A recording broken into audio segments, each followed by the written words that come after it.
The Dice Odyssey.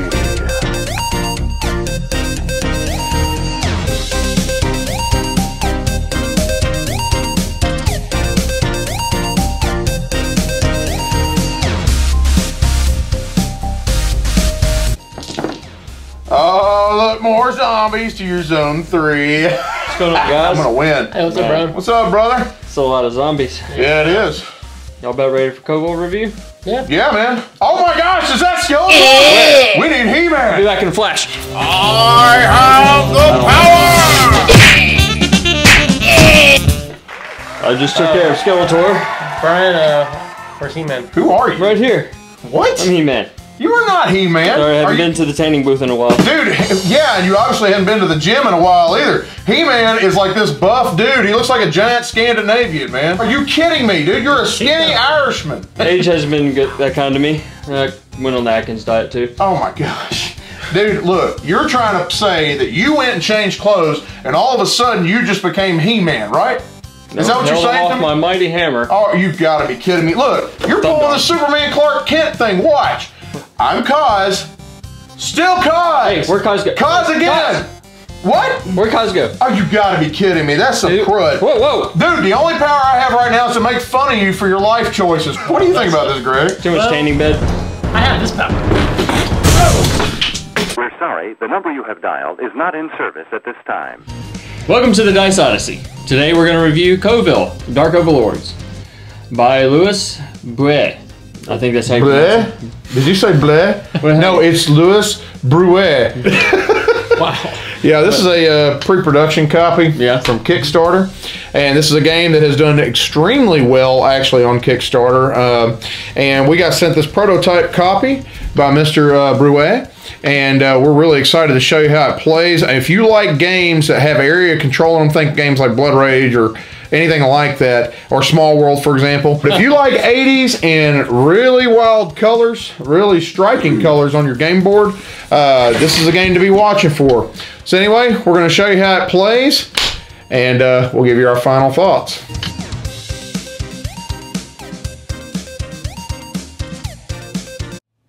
The basic gist of the game is you are a Dark Overlord and you're trying to conquer the rest of the land and destroy the other Dark Overlords that other players are controlling by dominating different lands, taking over their fortresses, destroying their fortresses, and basically winning by the person who has the most points at the end of the game. Now, the way you're going to start is you're going to have 5 henchmen dealt out into your deck, okay, and they're going to correspond to the color of your champion hall. So, for example, this one's green. And then you're also going to get 5 troop meeples that will be set aside right there, okay? Make sure you also have enough exhaustion tokens here. These are exhaustion. They also double as tiredness. So you've got those to go ahead and lay down on your cards whenever you need them. Now, you're going to go ahead and take at least 1 rebel, stick it in the middle of the town there, and then you're going to place the rest of them to the side of the board. Okay, and now you're going to go ahead and choose your Dark Overlord. Now, what you do is you shuffle these up and you deal them out to each player randomly, okay? And whichever one you choose, that will be your Dark Overlord to start. And when you actually get him, he's actually going to be exhausted. Now, to complete your setup, you're going to be putting this dead Smurf head, which is hilarious, right on top of your gold tracker. You're going to put this heart on your fortress health tracker, okay? Now, choose a player to get the evil scepter token that basically signifies the first player, okay? Also, each player is going to take the fortress they have, and they're going to place it clockwise somewhere on the board signified by one of these little spots right here. Once you place your fortresses out, you'll go ahead and place 2 warrior meeples to represent your army. Also, each player is going to receive 2 relic cards dealt from the deck. Okay, relic cards may be gotten just a few different ways. For one, if you raid the town at the end of the night phase on each round. Also, if you destroy a fortress, or if you pay 3 gold. Now, take 24 of the mercenary cards, keep them in a stack for a moment, and go ahead and discard the rest from the game. Go ahead and make a mercenary pool by placing 6 of these in place to the side of the board. And now you've got your mercenary pool that you can go ahead and shop per mercenaries from a market, basically. In the morning phase, if you have any of your characters actually laying down for any reason, you will stand them back up, And that begins the morning phase. And on the same thing, depending on the round you're in, you're also going to add more troops to each side. And then the person with the first player token is going to start the afternoon phase, which is going to be where the majority of your actions are taken. First player is going to go ahead and start it off. And you have many different kinds of actions you can take. For example, you can actually buy a mercenary from the mercenary pool to add to your own hall, your champion hall. So for example, let's say I wanted to purchase the sharpshooter, okay? If you look, his cost is going to be 4, right? I will be using a mixture of gold. I can even use other mercenaries that I've already purchased according to their own worth, okay? So, and I can just literally trade them out, all right? And then I can also use 2 gold if I wanted to, or I could even use relic cards, which are pretty cool.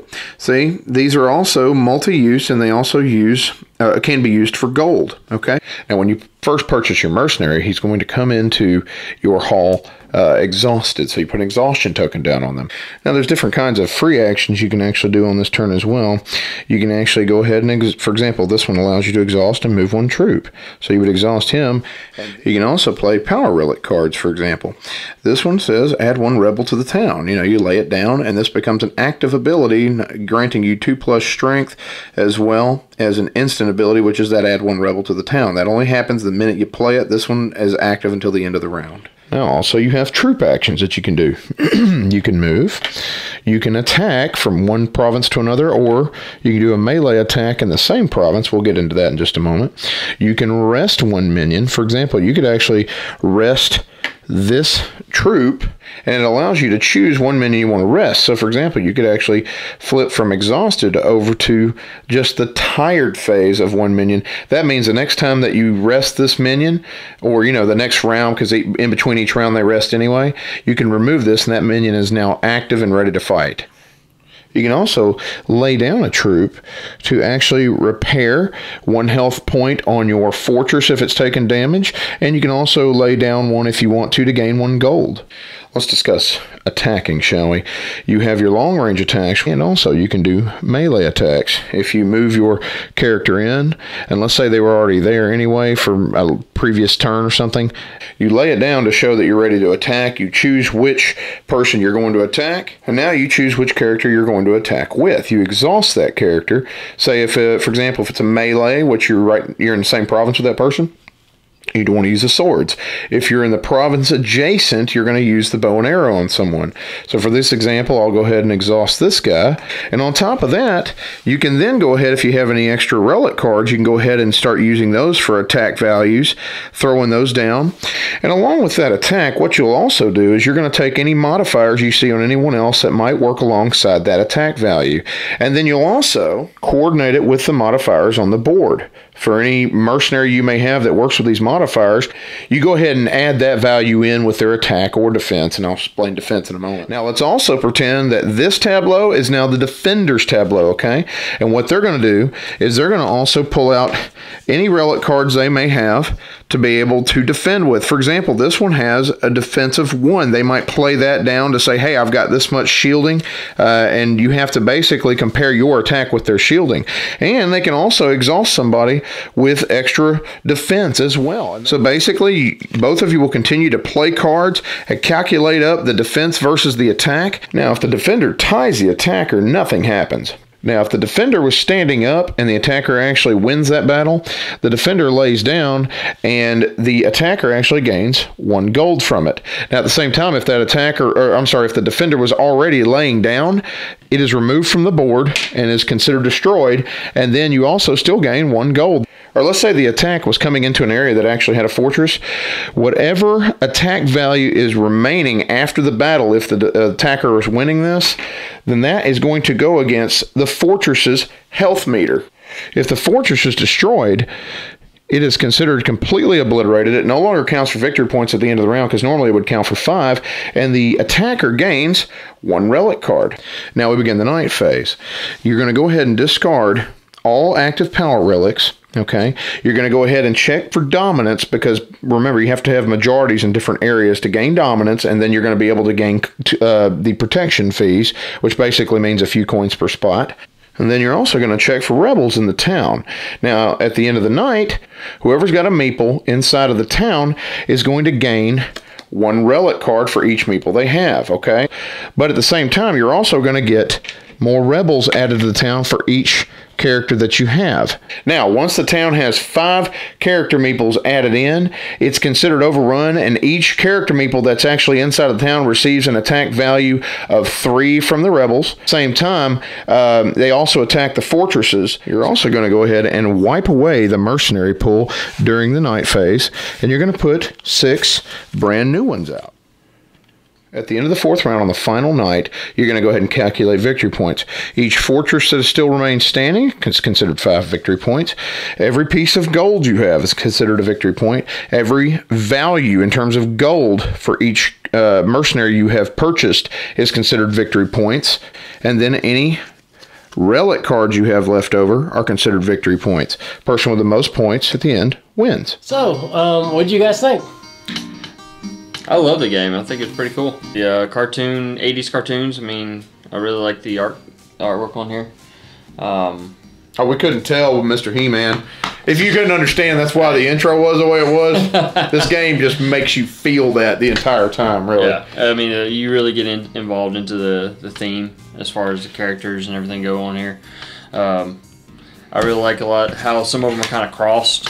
One of my favorite ones is the Ewok Care Bear. So you can see that guy's there. That is so awesome. That's pretty cool right there. Yeah. I made a team of furries. Team of furries. He's very happy and proud of this, by the way. Yeah, this game really evokes the 80s theme like heavily. 80s and 90s. There's something for everybody. Yeah. I mean, heck, for example, the different kinds of warriors you can use in the game. Lion-O, okay? It doesn't say Lion-O, but doggone it, it looks like Lion-O. Why does Lion-O cost more than He-Man? He's so much cooler. Oh, gosh. Anyway, or you got the Megazord, or you've got, Negative points on that one. Okay, just because you don't like Power Rangers, I'm not saying I'm a fan, doesn't mean everybody else is like invalidated of their like because of you. Okay? We so don't mind him. In the comments. That's right. You tell him all about it. You really, with the theme, you really can get involved in this, get really into it. I like really, wearing He-Man shirts? Yes. I like the just the strategy in it, to be honest. It took a while. I will say it took a while to kind of start to absorb some of the rules. One of the main differences between like Blood Rage and this, to me, and now they are completely different games, but you don't say. Blood Rage, it's just melee. I mean, you got to be there in the zone with them, or going for a war. This one, you have this range attack, and in fact, you actually kept me out for a little while at one point in the game because you had this really OP range character like Legolas, that was getting bonuses in the desert, and so I just took the long way around. But then again, I figured out another strategy that really worked for me. So it's got a lot of depth there, which surprised me. Yeah. So what we're basically saying is, at least for me, I really enjoyed the game because it's just almost pure strategy. But it's very balanced too. Yeah. Oh yeah. Oh my gosh, they did a lot to balance it. Each round you go on, everybody has the same amount of characters. Right. Meeples on the board. So I mean, it's very balanced in that aspect. Yeah. So nobody's got too much of an advantage. We're going in, categories. If we go production quality, this is still a prototype. So we, obviously some of this is subject to change. But what we do have, when we were showing you the card artwork, that's phenomenal. Yeah. Awesome. Phenomenal card artwork. Front and back's pretty awesome. Isn't he the artist, the creator of the game? I think his wife is the artist. Is it? I think it's him. His wife, I'm not sure what part his wife had in it, but I know she's been promoting it like crazy. I mean, she has her own YouTube channel. Either way, outstanding job. Oh, outstanding. I mean, just look at this board, for example. You've got a board, you got a side for up to 3 players. I think it's 2 to 3, maybe 1 to 3. And then you've also got the side that goes up to 4. And so you have got an amazing, I mean, the first thing this made me think of was, you probably guessed it, Small World. I mean, I look at this and the art just pops, man, right off the board. Can I say this, though? Yeah, going back to strategy, that's what impressed me about it, is you have this board, and I'm looking at it going, what can you do with this? There's not that many spaces. And then I was pleasantly surprised. It's got a ton. It really does. But every day, once you've done that day and fought and gotten your points and things like that, and you start a new day, so it doesn't matter if Bryan killed one of my guys and he has 2 and I've got 1 left. We all start the next day with 3. and then the next day is going to be all of us starting with 4. So no matter how many people have been killed, you're never completely taken out of the game. And that was kind of a thing. I wasn't sure I was going to like that at first, because a lot of, for example, you play games like Blood Rage, we're going to keep mentioning that, or Small World. You kill a lot of you kill a lot of the other person's or like your opponent's people, right? They're soldiers and stuff, and in a way you're dominating. But in this game, you only dominate for a day, and then the next day they get reinforcements, and it's equal to you. But I was gonna say, but the reason behind that is because it's your lieutenants. Right. That's what makes this game. This is just a representation of your troops. So you have to have kind of troops or an army at any given time, and you can use them and then exhaust them in a sense. But it's your lieutenants that you will pick up during the game that really just changes how everything plays. Well, so with that aspect there, you have to develop your own strategy, and everybody's got the same amount of people, so nobody's going to have a little bit of advantage. So you have to develop a different strategy there. Right. I know. I think I kicked Kai's using all my guys on the board because they all have different point values. So I went in that way.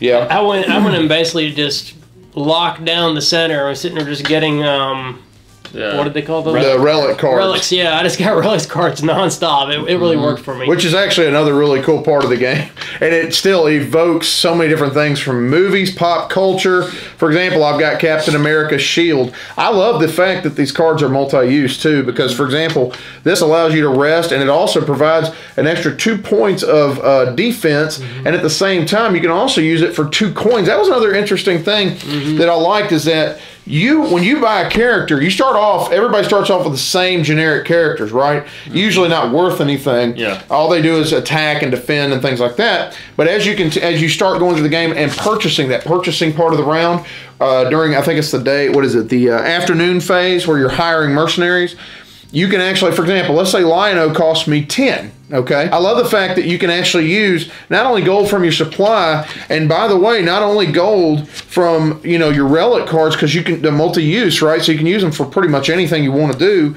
But you can also trade in. Let's say I had another character like the Batman Goblin looking thing here. It's worth 6. If I want Lion-O, all I got to do is turn in 4 gold, and then I have to trade in one guy in my. What is this, the throne room, my player board, basically. I have to trade him in, put him back into the pool of mercenaries, and then I buy Lion-O for 10, and at the end of the game, he's worth 10 extra points. 10 victory points, but at the same time, I could use him again to go back into that pool and buy more characters because of how much he's worth. I love the multi-use phase. I really did like that aspect of it. Absolutely.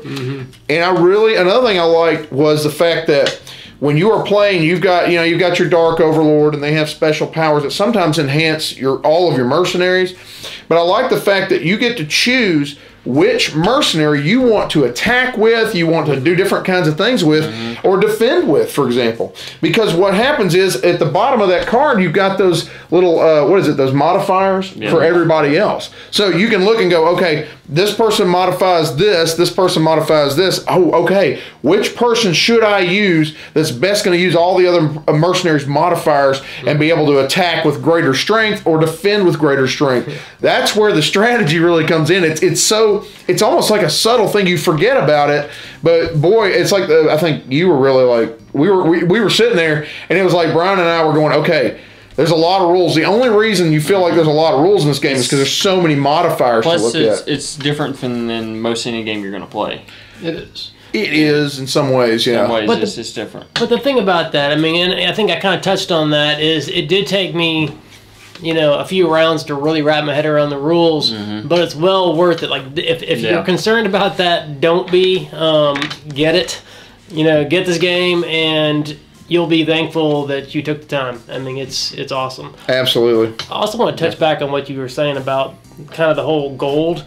That, to me, is different than any other game as well. Like, most games, like, you buy something, and then if you want to get rid of it, you just discard it. This one's more like you can liquidate your assets in a sense. Your money's never wasted. Anything you buy, you can then turn back in, and you still have that same value. And so in a way, you have your own economy, right? Which is kind of what you're saying, breaking it down. You have your own economy. I've done a little engine right there. Right. Yeah, and I think that, and here's the thing. I think the first game, what was your first impression of this? First impression was just kind of like, I'm not real sure about this. There's too many trying to remember how this works because it's different from this aspect of other games. It really took me a while to really get into it. You know, probably by like the last round, I was kind of starting to get it. Yeah. I bet was that the same for you, maybe, or? Yeah, like I said, I mean, it took a few rounds.